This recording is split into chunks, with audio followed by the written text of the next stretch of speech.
Praise the Lord. இயேசு கிறிஸ்துவின் இனிதான நாமத்தினாலே இந்த மறைவான மன்னா என்கிற நிகழ்ச்சிக்கு நேராய் உங்கள் யாவரை அன்போடு வாழ்த்தி வரவேற்கிறேன். இன்றைய தியானத்துக்காக நாம் பார்க்க இருக்கிற வேத பகுதி நீதிமொழிகள் 18வது அதிகாரம் 21வது வசனம். நான் உங்களுக்காக வாசிக்க விரும்புகிறேன். மரணமும் ஜீவனும் நாவின் அதிகாரத்தில் இருக்கும், அதில் பிரியப்படுகிறவர்கள் அதன் கனியை புசிப்பார்கள். எனக்கு பிரியமானவர்களே, நம்முடைய வாழ்க்கையில நிறைய ஆசீர்வாதங்கள் தடை பண்ணப்படுவதற்கு ஒரு முக்கியமான காரணம் நம்முடைய வாயிலிருந்து வருகிற வார்த்தை தான். நம்ம என்னவா பேசுகிறோமோ நம்முடைய வாழ்க்கை அப்படியே மாறும். அதனால நம்முடைய வார்த்தைகளை நாம் பேசும்போது ரொம்ப யோசித்து நிதானித்து நாம் பேச வேண்டும். நமக்கு தெரியும், தேவன் ஆதியிலே வானத்தையும் பூமியை சிருஷ்டித்து நாம் காண்கிற எல்லாவற்றையும் அவர் 5 நாட்கள்ல எல்லாவற்றையும் சிருஷ்டித்து முடித்தார். 6வது நாள்ல மனுஷனை அவர் உண்டாக்கினார் என்பது நமக்கு எல்லாருக்குமே தெரியும். இது எல்லாமே கர்த்தர் தன்னுடைய வார்த்தையினால உண்டாக்குனாரு. அந்த அதிகாரத்தை மனுஷனுக்கும் கொடுத்தார். ஏன்னா நம்ம வேதத்திலே வாசிக்கிறோம், தேவன் தம்முடைய சாயலின் படியும் தம்முடைய ரூபத்தின் படியும் மனுஷனை உண்டாக்குவோமாக என்று சொல்லி மனுஷனை உண்டாக்கினார். மனுஷனை உண்டாக்கின தேவன் தன்னுடைய அதிகாரத்தை அந்த மனுஷனுக்கு கொடுத்திருந்தார். அவர் எப்படி வார்த்தையில எல்லாவற்றையும் சிருஷ்டித்தாரோ அதே போல ஆதாமுக்கு அந்த அதிகாரத்தை கொடுத்திருந்தார். இது நிறைய பேர் நம்ம இதை கவனித்திருக்க மாட்டோம். நீங்க யோசித்து பார்த்திருக்கிறீங்களா? ஆதியாகமம் 2வது அதிகாரத்துல 15வது வசனம் இப்படியாய் சொல்லுகிறது, தேவனாகிய கர்த்தர் மனுஷனை ஏதேன் தோட்டத்தில் அழைத்து கொண்டு வந்து அதை பண்படுத்தவும் காக்கவும் வைத்தார்.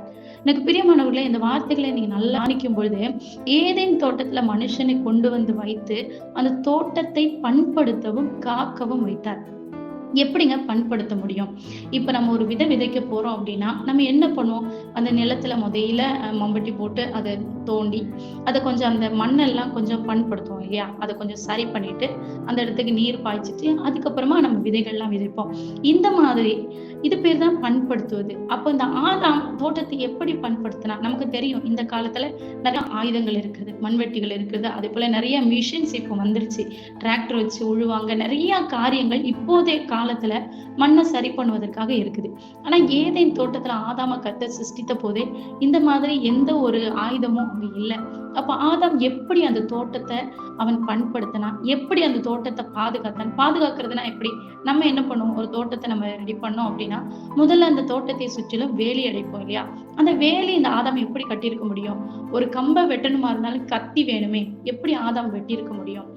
சோ இதெல்லாம் யோசிச்சு பார்த்தீங்கன்னா இதுல மறைந்திருக்கிற ஒரு காரியத்தை நம்மளால பார்க்க முடியும்.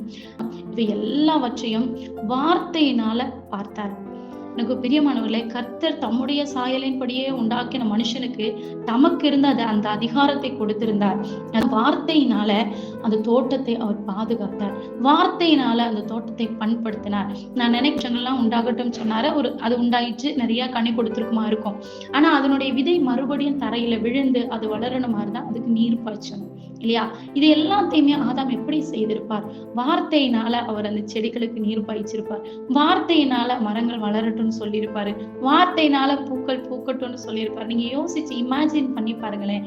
ஆதாமுடைய வார்த்தையினால செடிகள் வளர்ந்தது, ஆதாமுடைய வார்த்தையினால தாவரங்கள் பூத்தது, ஆதாமுடைய வார்த்தையினால மரங்கள் கனி கொடுத்தது. இதெல்லாம் நீங்க யோசிச்சு பாருங்களேன். ஆதாமுடைய வாயின் வார்த்தைகளை கர்த்தர் கனம் பண்ணி வைத்திருந்தார். ஒவ்வொரு மிருகங்களா அழைக்கிறான், ஒவ்வொரு மிருகங்களுக்கும் அவன் பேரிடுகிறான்.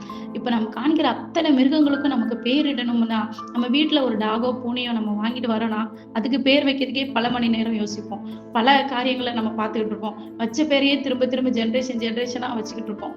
ஆனா அத்தனை மிருகங்களுக்கும் பேர் வைக்கணுமா நமக்கு எவ்வளவு பெரிய ஞானம் இருந்திருக்கும். சிங்கத்தை பார்த்து கூப்பிட்டு இருப்பான், சிங்கமே இங்க வா அப்படின்னு அது வந்திருக்கும். பிரியமானவர்களே, அவனுடைய வாயின் வார்த்தை அவ்வளவு மகிமை உள்ளதா இருந்தது. அதே போல அதே வார்த்தையினாலதான் அவன் ஏதேன் தோட்டத்தை பண்படுத்தினான். அந்த தோட்டத்தை அவன் பாதுகாத்தான். அங்கிருந்த மிருக ஜீவன்கள், அங்கிருந்த எல்லாவற்றையுமே அவன் வார்த்தையினால அவன் சரிப்படுத்தி வைத்திருந்தான். ஆனா எப்போ இந்த ஆதாம் ஏவாளும் சேர்ந்து பாவம் செய்தார்களோ அப்பொழுது தேவ மகிமை அற்றவர்களாகி அவங்க ஏதேன் தோட்டத்தை விட்டு வெளியே துரத்தப்பட்டாங்க. ஏன் நான் இதை இவ்வளவு தெளிவா சொல்றேன்னா, நம்ம வேலை செய்தா நீங்க இந்த மாதிரி யோசிச்சு பாருங்க. நம்ம வேலை செஞ்சா நமக்கு வேர்வை வரும் இல்லையா? அந்த வேர்வை அப்படின்றது ஆதாம் பாவம் செய்ததுக்கு அப்புறமா கர்த்தர் கொடுத்த சாபம். உன் நெத்தி வேர்வை நிலத்துல சிந்திதான் நீ என்ன பண்ணணும், சாப்பிடணும் அப்படின்னு சொல்லி ஆதாமுக்கு தேவன் சாபம் கொடுத்திருப்பாரு. அப்ப அதுக்கு முன்னாடி ஏதேன் தோட்டத்துல ஆதாம கொண்டு வைத்திருக்கும் போது அவனுக்கு வேர்வையே வரல. அவன் எப்படி தோட்டத்தை பண்படுத்தி இருப்பான்? தன்னுடைய வார்த்தையினால செய்தான். ஏதேன் தோட்டத்தை அவன் பாதுகாத்தான். எனக்கு பிரியமானவர்களே, அப்பொழுது இவர்கள் பாவம் செய்த அந்த தேவ மகிமையை அற்ற பொழுது அவனுடைய வார்த்தைக்கு கொடுத்த அதிகாரமும் அந்த இடத்துல மாறி போனது. நிறைய இன்னைக்கு 1ஆம் ஆதாம் துளைத்து போன அந்த ஆசீர்வாதத்தை 2ஆம் ஆதாமான இயேசு கிறிஸ்து பூமியிலே வந்து உங்களுக்காக எனக்காக அவர் அடிக்கப்பட்டு அவர் மரித்து 3ஆம் நாள் உயிரோடு எழுந்து அந்த ஆசீர்வாதத்தை இன்றைக்கு நம்முடைய வார்த்தையில கொடுத்திருக்கிறாரு. அதை தான் நம்ம வாசிக்கிறோம். மத்தேயு 21:21 சொல்லுகிறாரு, இந்த மலையை பார்த்து சமுத்திரத்திலே விழு என்று சொன்னா அது அப்படியே செய்யுமா. பிரியமானவர்களே, அதே வார்த்தை ஆதாம் இழந்து போன அந்த வார்த்தையை இப்பொழுது மரித்து உயிர்த்தெழுந்ததுக்கு அப்புறமா அவர் நமக்கு இந்த வார்த்தைகளை சொல்லுகிறாரு. நம்முடைய வார்த்தையினால மலைகள் கூட பெயர்ந்து போகுமா. அப்போ இந்த நாட்களே பல ஆசீர்வாதங்களுக்கு நம்முடைய வாழ்க்கையிலே தடைப்பட்டு இருக்குமானால் பிரியமானவர்களே, நீங்க சொல்லுங்க, ஏசு கிறிஸ்துவின் நாமத்தினாலே இந்த ஆசீர்வாதம் எனக்கு வரட்டும்னு சொல்லுங்க.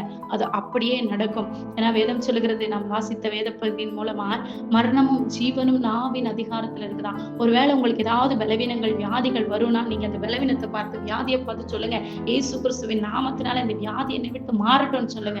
அது மாறி போகும். என்னுடைய கடன் பாரம் என்னை விட்டு நீங்கட்டும்னு சொல்லுங்க. அது அப்படியே நீங்கி மாறும். எனக்கு ஒரு புதிய வீடு வேணும்னு சொல்லுங்க. கர்த்தர் அப்படியே அதை கொடுப்பார். ஏன்னா எல்லா ஆசீர்வாதமும் உங்கள் வாயின் வார்த்தைகள்ல இருக்குது. அதனால இனி பேசும்பொழுது ஒவ்வொரு வார்த்தைகளை யோசித்து கர்த்தர் நம்முடைய நாவல கொடுத்திருக்கிற அதிகாரத்தை நாம் சரியாய் பயன்படுத்துவோமானால் நிச்சயமாய் அது அப்படியே நம்முடைய வாழ்க்கையில நடக்கும். இந்த வார்த்தைகளினாலே கர்த்தர் நம்மை ஆசீர்வதிப்பாராக. கண்களை மூடி ஒரு நிமிஷம் ஜெபிக்கலாம். எங்கள் பரிசுத்த பரலோக பிதாவே, இந்த வார்த்தைகளை கேட்டுக்கொண்டிருக்கிற ஒவ்வொரு பிள்ளைகளுக்கு ஜெபிக்கிறேன். இசப்பா, ஆதாம் அன்று இழந்து போன அதே ஆசீர்வாதத்தை உயிர்த்தெழுந்த இயேசு கிறிஸ்துவின் நாமத்தினாலே கர்த்தா மறுபடியும் நீர் எங்களுக்கு கொடுத்திருக்கிறீர். அந்த வார்த்தைகளை பிடித்து கொண்டு நாங்கள் எங்கள் நாவிலிருந்து புறப்படுகிற ஒவ்வொரு வார்த்தைகளினாலும் ஆசீர்வாதங்களை சுதந்திரிக்கிறவர்களாய், நன்மைகளை பெற்றுக்கொள்ளுகிறவர்களாய் கர்த்தர் எங்களை மாற்றுங்க. இதை கேட்டுக்கொண்டிருக்கிற ஒவ்வொரு பிள்ளைகளும் தங்களுடைய ஜெபத்திலே தங்களுடைய நாவில எதெல்லாம் அறிக்கை சொல்கிறார்களோ அப்படியே அவர்கள் வாழ்க்கையிலே நடக்கும்படியாய் ஜெபிக்கிறேன். எல்லாரையும் கரத்திலே ஒப்புக் கொடுக்கிறேன். பிதா, குமாரன், பரிசுத்தாவினாலே உங்களை வாழ்த்தி ஆசீர்வதிக்கிறேன். இயேசு கிறிஸ்துவின் நாமத்தினாலே உங்களுடைய வாழ்த்துதல் ஆசீர்வாதம் தங்கி இருக்கட்டும். ஜெபிக்கிறோம் நல்ல பிதாவே. ஆமென். May God bless you. For prayer support, please contact these numbers.